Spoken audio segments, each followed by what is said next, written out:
This is the Lone Crater YouTube. We hope this video helps. This guide explains how to use remote desktop on an iPad step by step. First, verify your iPad runs iPad OS 15 or later and has a stable Wi-Fi connection. Next, install Microsoft Remote Desktop or another RDP client from the App Store and open it.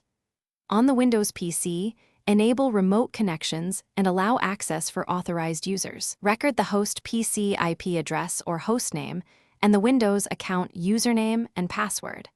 Also confirm the PC is on the same network or reachable through your router, or open your RDP app and tap Add PC or New Connection to begin. Enter the host PC IP address, hostname, or Azure Resource ID into the PC name field. Input the Windows username and password and save the credential entry securely in the app. Configure display resolution, sound redirection, and keyboard settings to match your workflow.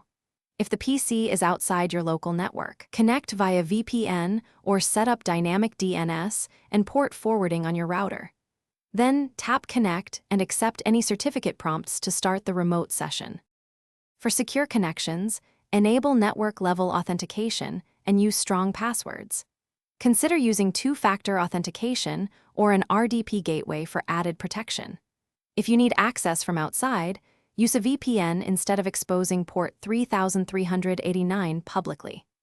Troubleshoot failed connections by checking the PC firewall, router port forwarding, and that the IP address or hostname is correct. Update both the RDP app and host OS to the latest versions to avoid compatibility issues.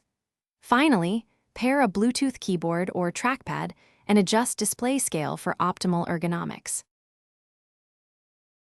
Thanks for watching. Consider subscribing if we helped you.